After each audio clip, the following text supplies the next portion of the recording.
Hey, my friends, good morning. Derek from Bomb Socks here with another round of Bomb Bites where we feast upon the words of Christ and we do it one bite at a time.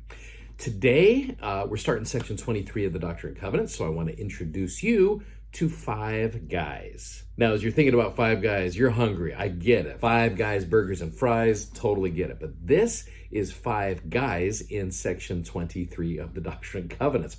The section heading talks about, as the result of earnest desire on the part of five persons named to know their respective duties, the prophet inquired of the Lord and received a revelation for each person. Now, here's the Five Guys of section 23. You have Oliver Cowdery in the first two verses. You got Hiram Smith, then you've got his little brother Samuel Smith, then you got Dad, Joseph Smith Sr., and then you've got Joseph Knight Sr. This section's only 7 verses, but it's counsel to 5 different individuals. And there's a phrase that I see a lot in this section, and the phrase is, "Behold, I speak unto you." So you look at, for example, verses 1 and 2. Here's the Lord's counsel to Oliver Cowdery. He says, "Behold, I speak unto you, Oliver, a few words." Those 2 verses. "Behold, thou art blessed, and art under no condemnation. But beware of pride, lest thou shouldst enter into temptation," which is interesting because that's one of those things that Oliver had the propensity to do. In fact, we all do, all of us. Pride's the universal sin, right? And so the Lord knows Oliver well enough to be able to warn him of those things that he's struggling with. You go down to Hiram in verse 3. "I speak unto you, Hiram, few words. You art under no condemnation, and thy heart is opened, thy tongue loosed. Thy calling is to exhortation, to strengthen the church continually. Wherefore, thy duty is to the church forever." That's a long time. And Hiram has done well with that. "And this because of thy family." You know, Hiram's family has had some amazing things happen. When you look at Hiram's kid, you got Joseph F. Smith, and then you keep going through there. There's some great generations. I mean, you've got Hiram's family doing some amazing things. You go all the way down. You've got apostles and prophets coming through Hiram. And it's going to be your duty to the church forever. Anyway, you kind of get an idea of these sections. It's kind of fun to just read through these various things as the Lord is speaking unto these individuals specifically. Well, one of the things I want to bring up to you that I think will make this section be a little bit more meaningful is if the Lord were to write a verse to you about you, what would he say right now? What would you like him to say to you? So I want you to think, "Behold, I speak unto you," Derek Crimmin, or whoever else is watching this right now.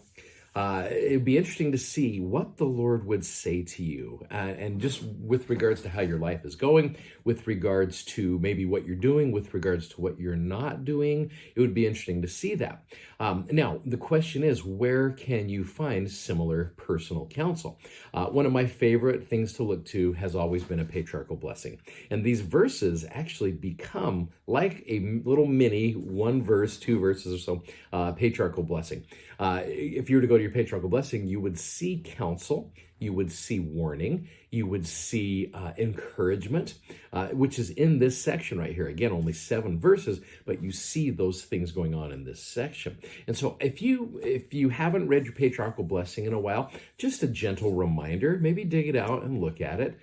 If you don't have a patriarchal blessing, maybe it's time to go get one, regardless of your age. I remember as a bishop, my very first patriarchal blessing recommend I ever gave was to a 73-year-old woman.